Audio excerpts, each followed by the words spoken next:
Muy buenas tardes, amigos. Este es el programa Diálogos del Montonero. Bueno, un hecho evidente de la realidad es que el Perú está destruyendo todos los activos institucionales, económicos y sociales que había construido en las últimas 3 décadas. Algunos montan en desesperación frente a esta situación, pero yo quisiera proponerles el siguiente razonamiento. ¿A quién se le ocurrió que luego de haber elegido a Pedro Castillo, es decir, el peor candidato de la historia del Perú, el peor presidente de la historia del Perú, con claros vínculos con el maoísmo, el Perú no iba a ser destruido? Si los grandes pueblos que el día de hoy alcanzan el desarrollo fueron destruidos cuando esos pueblos se equivocaron al elegir. Ahí está la Alemania de la Segunda Guerra Mundial, enorme pueblo. Ahí están los japoneses también de la Segunda Guerra Mundial. Lo que sucede es que siempre creemos que Dios es peruano, pero hoy, digamos, debemos afirmar que Dios es peruano, pero no tanto. Es decir, ha fallado el golpe de Pedro Castillo. Nos estamos salvando de una larga noche autoritaria, probablemente.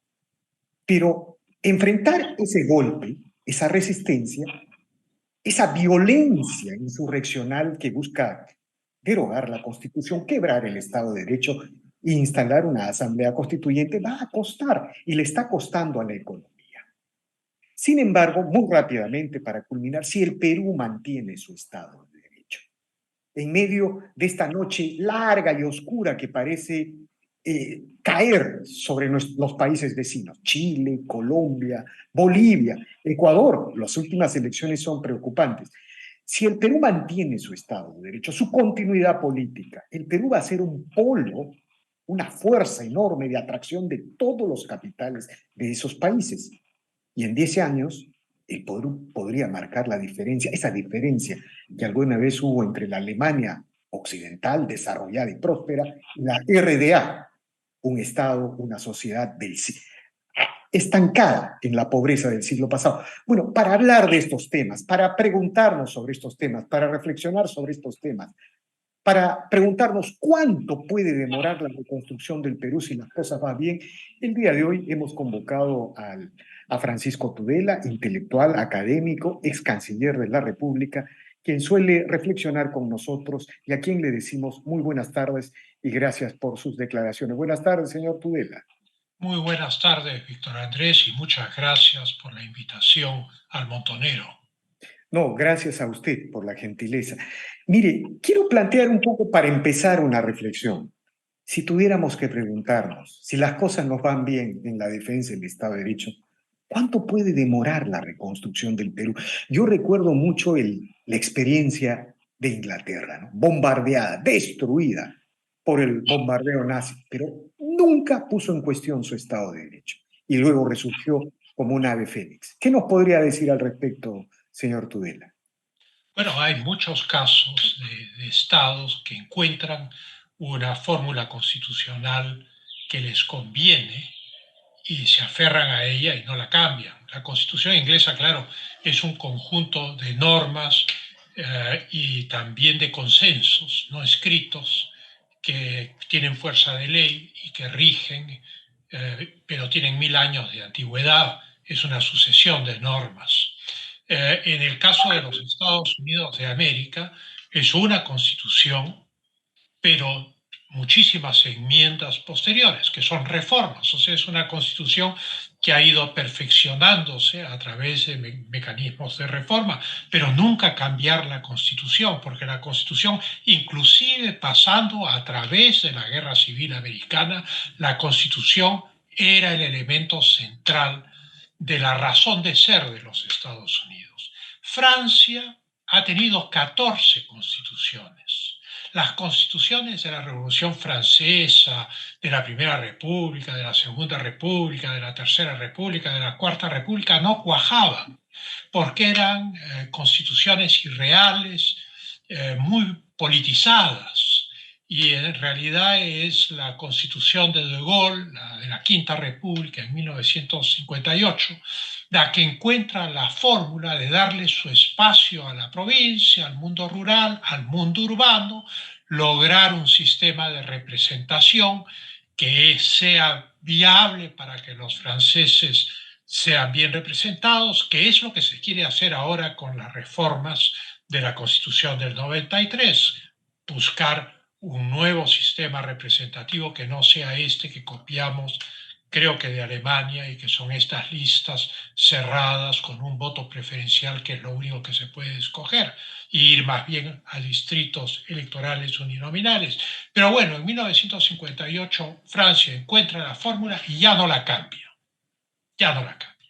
Y entonces para el Perú es enormemente importante comprender que la Constitución de 1993 es una fórmula política que funciona pero que es perfectible, que una asamblea constituyente es entrar en un diálogo de utopías y además de utopías regresivas, anacrónicas.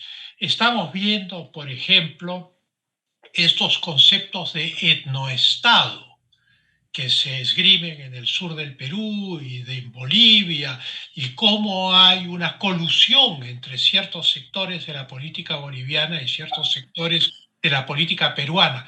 Ahí El está hecho el proyecto chileno de constitución. Es correcto la que matriz. recoge eso, y que el pueblo chileno, al darse cuenta que es el fin de su entidad nacional, votan en contra de ese proyecto constitucional y lo rechazan.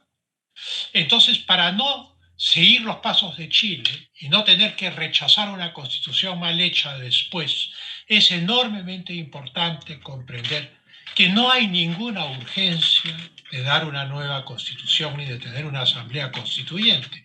Cuando uno ve las encuestas, las preguntas que hacen las encuestadoras parecen direccionadas, porque ninguna va a la razón fundamental de ser de una constitución, que es delimitar los poderes del Estado y dar los derechos a los ciudadanos que contienen esos poderes del Estado. Eso ya está en la Constitución del 93, con una serie de garantías, además de carácter económico, que no son copiadas de la Constitución española o de la Constitución alemana o de ningún texto europeo o norteamericano, sino que son fruto de la experiencia histórica peruana. Nosotros pasamos por el gobierno militar, las expropiaciones, la ruina, el fracaso de los 80, la hiperinflación, el terrorismo, 7.614% de inflación, menos 150 millones de dólares de reservas internacionales en el Banco Central, la quiebra total. Y entonces, cuando se redactó la Constitución del 93, no se copió nada. Lo que se hizo fue reflexionar sobre nuestra experiencia histórica entre la década del 60 y la década del 90, y se redactó este texto. Entonces, tirar el fruto de la experiencia histórica por la borda para hacer un ejercicio intelectual utópico de carácter universitario, basado en etnias, en supuestos grupos que tendrían una representación igual que los grupos electos, pero sin haber sido elegidos, etcétera, etcétera, es simplemente una monstruosidad que nos conduciría rápidamente al caos y a un estado dictatorial y autoritario, Y que es quizá, lo que buscan quienes proponen eso. quizá una de las preguntas que podrían hacer las encuestadoras es, amigo peruano, ¿usted está de acuerdo que los ahorros que tú has generado con tu abuelo, con tu papá y los que estás generando ahora en los últimos 30 años, es decir, todos esos ahorros tuyos y de tu familia, se conviertan en una interrogante a través de una constituyente? Porque eso es lo que hace una constituyente. La constituyente tiene tal poder que todos los ahorros y el sistema de propiedad pueden convertirse en un interrogante si por ahí a un constituyente se le ocurre decir la propiedad social, o señalar que una persona solo puede tener una propiedad inmobiliaria o cosas de ese tipo. Suele suceder, estaba presente en la discusión en Chile. Y ni qué decir, pues, de las instituciones tutelares. Y Ministerio Público, Poder Judicial, Tribunal Constitucional, todo se vuelve líquido y relativo. Y estos 100 constituyentes o estos 200 constituyentes pasan a ser una especie de dioses para el cual no existe frenos ni controles como sí existe en un proceso de reforma con Estado de Derecho en curso y en desarrollo. Así es. Lo que dices es muy cierto, pero hay una cosa que es fundamental. Es ilegal proponer una asamblea constituyente. La Constitución establece que incluso si se trata de una reforma total de la Constitución, o sea, cambiarla toda, es el Congreso el llamado a hacerlo. Y entonces, para poder hacer una asamblea constituyente, se necesitaría violentar las instituciones legales del Perú como se hizo en Venezuela. En Venezuela el chavismo terminó convocando una asamblea constituyente paralela al Congreso de la República. Entonces habían dos congresos, la Asamblea Constituyente y el Congreso de Venezuela.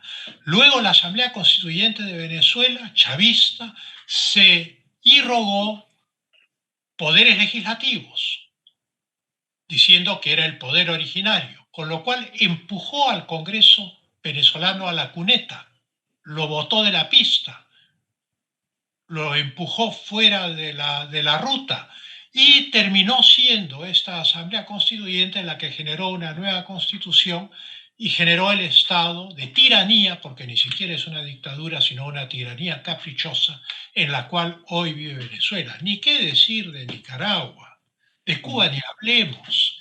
Entonces, por suerte, en el constitucionalismo peruano vigente, proponer una asamblea constituyente fuera del marco reformista del Congreso es ilegal. De acuerdo. Los Clarísimo. peruanos tienen que defender la legalidad. En segundo lugar, estas fuerzas lo que plantean son programas de carácter utópico que pueden esconder proyectos geopolíticos detrás de ellos. De Cuando acuerdo. Quiero ir a ese tema, pero ligándolo con la constituyente, doctor Tudela. Mire usted, si el Perú mantiene su Estado de Derecho, ¿no? Contra viento y marea, y mantiene un curso de predictibilidad política en los próximos años. Imaginémonos varios escenarios, incluso de que no hayan elecciones, pero la mantenemos hacia el 2026 peleando y con todos los problemas, ¿no es cierto? Y si consideramos lo que está pasando con nuestros vecinos, hablemos en esos términos, o quizá en América Latina, mire usted, en el caso de Chile, Chile sigue empantanado en un momento constituyente que se alarga 3 años. Y eso está significando una fuga de capitales y la quiebra de la economía chilena. Antes de los problemas, post-golpe de Castillo, la única economía que se preveía iba a entrar en recesión era la chilena, ¿no? Ahora el Perú también va a entrar posiblemente en recesión en estos 3 primeros meses, si esto continúa así, posiblemente vaya así. Pero en Colombia también sucede algo parecido. Se acaba de aprobar una reforma tributaria para poner más impuestos a los hidrocarburos y al carbón, es decir, a las principales líneas de exportación de Colombia, ¿no? Ni qué decir en Bolivia. En Ecuador acaba de haber una elección subnacional con muchos problemas. El correísmo ha resurgido. Entonces, si el Perú mantiene esta ruta, ¿usted no cree que no solamente vamos a mantener la libertad, sino que vamos a convertirnos en un polo poderosísimo de atracción de capitales y de crecimiento? ¿Cree usted, hay ejemplos de países que unos se han desarrollado y otros se han hundido, precisamente alrededor de estos temas ideológicos?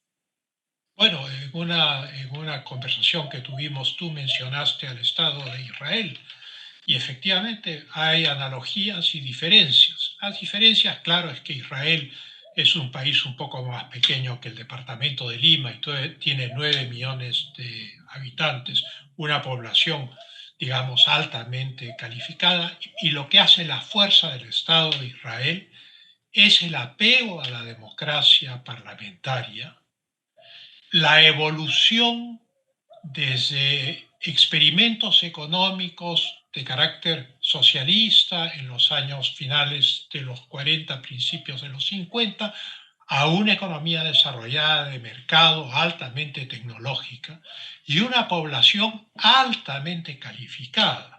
Pero lo que es fundamental es comprender que Israel ha devenido en una potencia financiera, tecnológica, productiva, rodeado de estados, muchos de los cuales le han sido en el pasado o algunos siguen siendo hoy en día hostiles. Y esa es la analogía que vale hacer para el Perú. Nosotros los peruanos debemos comprender que se nos ha declarado no una guerra militar, sino una guerra política. Somos en este momento el objeto de una ofensiva ideológica agresiva contra nosotros por parte de vecinos como son Colombia, como son Chile, como son Bolivia, como es el Brasil. El Ecuador todavía se mantiene mientras dure la presidencia de Lasso, pero como tú bien dices, en este referéndum que ha tenido lugar hace unos días, las fuerzas del correísmo han asomado la cabeza nuevamente como una potencia política en el Ecuador.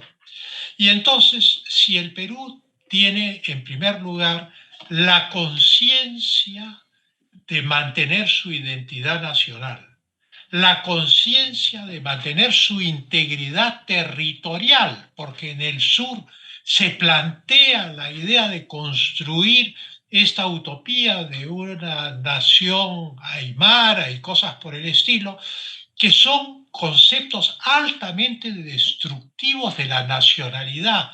El Perú no se ha formado ayer, el Perú se ha formado desde el siglo XV en adelante, desde el imperio de los incas hasta el día de hoy.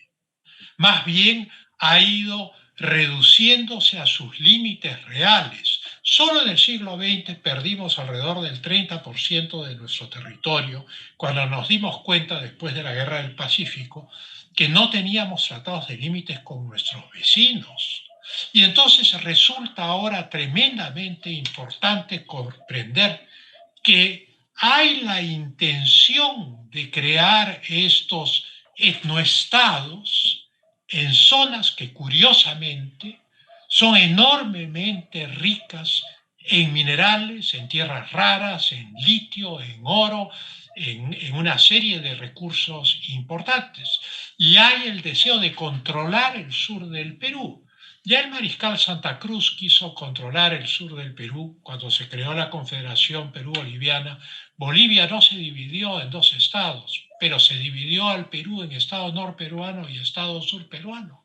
Y el estado surperuano era pro Santa Cruz y el estado norperuano era anti Santa Cruz. Finalmente hubo una guerra en la cual también participó Chile y el Perú recuperó su unidad y no fue despedazado. Entonces es tremendamente importante comprender que esta idea de los etnoestados son ideas anacrónicas que conducen a la guerra y a la destrucción de los estados, como ocurrió con el pangermanismo, como ocurrió con el paneslavismo. Los supremacistas blancos en los Estados Unidos están planteando la creación de etnoestados para separar las razas dentro de los Estados Mira, Unidos. tiene un Son, rasgo son ideas destructivas de la nacionalidad. y de un enorme contenido fascista, ¿no? De un enorme Bueno, claro, contenido.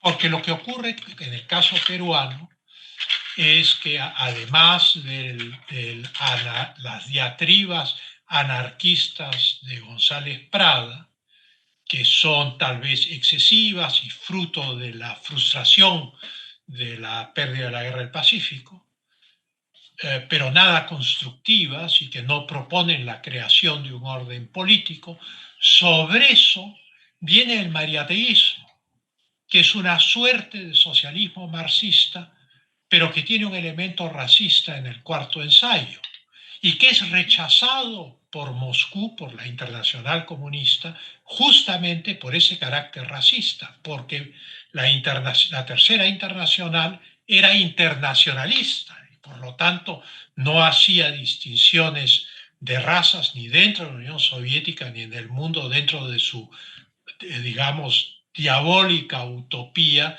de aplanar al mundo dentro De de esta homogenizar. dictadura socialista, ¿no? Y sin embargo, el mariateísmo fue rechazado. Por eso es que la izquierda peruana es mayoritariamente maoísta, porque no encontraron ese rechazo en el maoísmo que la Unión Soviética sí había tenido respecto a ellos. Y Pero, finalmente, también en sus inicios, el APRA tuvo el concepto de Indoamérica, pensando que con eso ganaría fuerza, pero Aya de la Torre se dio cuenta de que ese concepto, sobre todo con la experiencia de la Segunda Guerra Mundial, ese concepto era un concepto errado que él mismo corrigió en 30 años de pero aprismo y se adhirió a la socialdemocracia. ahora, pero digamos, esta teoría de los pueblos originarios, estas tesis de Álvaro García de Linera, ¿no? Que supuestamente en los estados del sur de América hay pueblos originarios que están reclamando su constitución nacional al margen y por encima de los estados nacionales posindependencia de la corona española. Este proyecto eh, que ha llevado a Bolivia a buscar andinizarse, que ha eliminado de Bolivia cualquier referencia oficial a la identidad de mestizo, ¿no? Este proyecto es una novedad, digamos, tiene rasgos leninistas clásicos, pero es profundamente posmoderno también, ¿no es Es que cierto? el marxismo del siglo XXI es posmoderno, esto es, deconstruye la realidad, la desmantela. Y entonces lo que ha hecho García Linera en el caso de Bolivia es deconstruir la identidad nacional boliviana y ir a lo que ellos llaman el plurinacionalismo, que es lo que Evo Morales quiso anunciar en el Perú cuando quiso hacer una cumbre del RUNASUR en el Cusco, cuyo valor simbólico desde ese punto de vista es enorme. Menos mal que hubo una reacción nacional en el Perú y él desistió de este proyecto al darse cuenta que iba a ser Ahora, rechazado. doctor Tudela, en medio de este aislamiento del Perú, que por cierto no es una novedad, yo recuerdo que en la época del virrey Abascal, el Perú, el virreinato del Perú estaba rodeado por focos contrarios, por adversarios que buscaban la ruptura con la corona española, y desde el virreinato del Perú se sofocaba insurrecciones en el Río de la Plata, en Venezuela, en Chile y así sucesivamente. Esto no es una novedad, es parte de nuestra historia. Pero, digamos, considerando la realidad actual, el Perú necesita, de alguna manera, el respaldo de Occidente como tal para salir adelante, ¿no es cierto? Y cuando digo de Occidente, estoy hablando a pesar de los problemas que tiene Estados Unidos, a pesar de los problemas de la Unión Europea, necesita de alguna manera el respaldo de Occidente para enfrentar este cerco ideológico poderosísimo.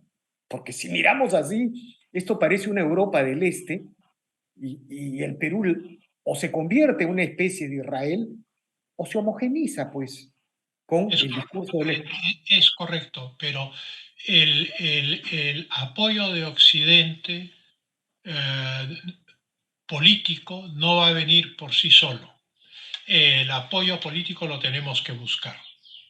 Nosotros tenemos que apoyarnos en Occidente y al mismo tiempo generar las condiciones que nos vinculen en la realidad a Occidente.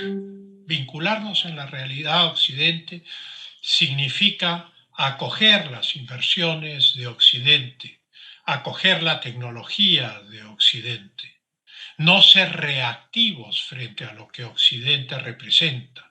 Y entonces el Perú, que es un país que ha tenido una vinculación muy fuerte con Occidente y que además es un centro de gravedad del continente sudamericano. Tú te referías al virreinato del Perú y al virrey Abascal. Martin White, un gran profesor de relaciones internacionales de London School of Economics, sostenía que la caída de los imperios se producía por una alianza de la periferia contra el centro. Es así como España deja de ser la potencia imperial europea cuando se unen los ingleses, los holandeses, los franceses, etc. Y esa enorme coalición de estados más pequeños que el imperio logran finalmente empujarlo, reducirlo y finalmente destruir su imperio ya en el siglo XIX. Entonces, lo que ocurrió en América Latina en el siglo XIX fue justamente eso. La periferia solo podía sellar su éxito con la conquista del Perú. Entonces, dos ejércitos confluyen hacia el Perú, uno del sur con el Libertador San Martín y uno del norte con Simón Bolívar. Y naturalmente hay 3 años de guerra y la batalla de Ayacucho es el final de ese periodo y la periferia triunfa sobre el centro y así el Perú obtiene su independencia. Por eso es que no tenemos la estatua de un gran general peruano, sino la de San Martín y la de Bolívar en las dos plazas Que se llamaba, si no me principales. equivoco, Navala Huachaca, un Bueno, general de Uchurajay, un general indígena, pero que estaba en el ejército realista. claro, claro. Entonces ese es el destino. Pero ocurre hoy un poco lo mismo, en el sentido de que si el Perú logra resistir a esta periferia, cosa que además geográficamente, tal vez con la excepción de Bolivia, no es complicado, eh, se mantiene firme en su integridad territorial, en su identidad política, en la defensa de su constitución y sus instituciones, y adquiere un verdadero sentido de que tiene que defender la nacionalidad y no pensar que toda esta violencia que vemos es una cosa únicamente peruana o de algunos peruanos. Hay que comprender que lo que está pasando hoy en el Perú está pasando porque existe una red de contactos de esos violentistas con el socialismo del siglo XXI, con el bolivarianismo, con lo que Diosdado Cabello llamó en el 2019 la brisa bolivariana que había caído sobre Chile y dijo y vendrán muchas más brisas bolivarianas. Esta es una brisa bolivariana. Esta es una brisa bolivariana inducida, inducida desde Bolivia, inducida desde Colombia, inducida desde Chile, desde el Brasil, desde México, desde Cuba, desde Venezuela, que está más bien callada, pero que es obvio que juega un rol fundamental, porque todos los que hoy desfilan con roles protagónicos en ese bando, pues han pasado o por La Habana o por Caracas. De Entonces, acuerdo. que quede muy claro de dónde viene el impulso Ahora, de esta violencia. doctor Tuela, pero digamos, hay otro elemento de la realidad, ¿no es cierto? Que tiene que ver con, digamos, lo determinante de esta situación incuestionablemente es el tema de la estrategia insurreccional bolivariana aplicada en el Perú. Pero también hay otro elemento que, digamos, que está subyacente a eso, sobre el cual cabalgan, sobre el cual se aprovechan, es decir, la prostración del sur. El modelo económico en el Perú ha sido exitosísimo, ha triplicado el PBI, ha reducido la pobreza en 3 décadas hasta la pandemia de 60% a 20%. Como nunca se han expandido, se han engrosado las clases medias, como nunca en nuestra historia republicana.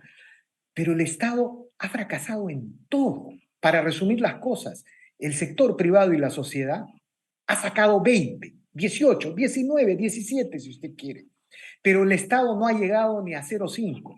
Entonces, si el Estado y la élite política peruana no entiende que tiene que ir a un reencuentro del sur, que la costa tiene que volver a reencontrarse con los Andes, algo va a suceder ahí. Entonces, salvar el Estado de Derecho también implica que el Perú, lo que venimos llamando en este portal, desarrolle un shock de inversiones, una especie de plan Marshall en el sur, porque no puede ser que hayan entre 7 u 8 millones de peruanos que no tengan agua y desagüe y la mayoría esté en las zonas del sur. ¿Qué opina de este tipo de reflexión también, doctor Tudela? Yo creo que es válida. Yo creo que el Estado en los 90 sí cumplió una función proactiva en lo que se refiere a hacer colegios, agua potable, banco de materiales, alimentación popular, electricidad. O sea, realmente se hizo un esfuerzo macro y micro a nivel local a lo largo y ancho del Perú. Pero a partir del nuevo siglo, a partir del 2000 en adelante, Con esta regionalización terrible. e hizo esta regionalización absurda, que era convertir los departamentos de Simón Bolívar en regiones. No había ninguna razón para hacer eso. Más bien estaba la regionalización mencionada en una disposición transitoria de la Constitución para darle forma, no para crear 25 regiones, que es una cosa absurda. Pero además, ese Estado de los 90 no se endeudó internacionalmente, nunca emitió bonos, todo se hizo con la caja fiscal, con los impuestos. Entonces se demostró que se podía trabajar con recursos propios, que fue un experimento político enormemente importante de austeridad y eficacia. A partir del año 2000 en adelante, empezó a descubrirse el endeudamiento para el gasto corriente, en el fondo como un negocio del Estado, que ha tenido consecuencias lamentables y que ha involucrado incluso a un presidente de la República, la estructuración de las emisiones de bonos. Y al mismo tiempo, el Brasil, a partir del año 2005, inicia una estrategia que Lula denomina de impacto sistémico, o sea que no bastaba con tener influencia sobre los gobiernos de América Latina, sino colocar gente afín en esos gobiernos y financiarlos a través de la entrada de las multinacionales brasileñas en esos mismos países donde ya tenían gobiernos favorables. Y entonces el Estado empezó a dedicarse a los proyectos gigantescos, a los elefantes blancos, al endeudamiento para el gasto corriente y descuidó lo que importaba, que era la canalización de los cursos de agua, que eran las defensas en los ríos, que eran las hidroeléctricas, que eran los pequeños generadores en los pueblos, que era llevar las líneas eléctricas y el agua a los pueblos, en fin, tantas cosas.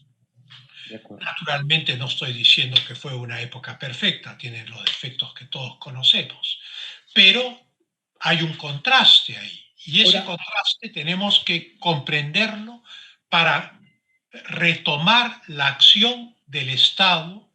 Y luego hay un último factor que considero de la mayor importancia y que ha sido pasado por alto, y que es el COVID-19. El COVID-19 se detecta a finales del 2020, de 2019, estalla en el 2020, sus efectos continúan hasta entrado el 2021, se paraliza la economía peruana, cifras del Banco Central, 50% de los negocios retail al por menor cierran para no abrir nunca más, la informalidad, o sea, el subempleo crece de 8 millones a 13 millones, pero ningún político en la campaña electoral del 21 se da cuenta de esto.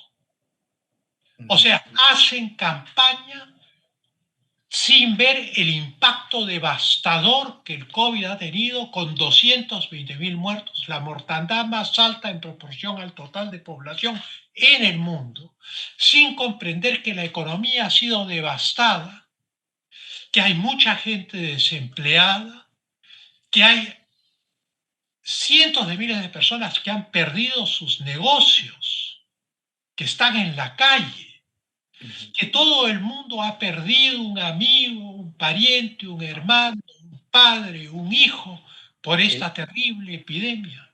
Y aparece un candidato que es Pedro Castillo y le echa la culpa de eso, no habla del COVID. Dice, la situación actual se debe al sistema, se necesita una nueva constitución.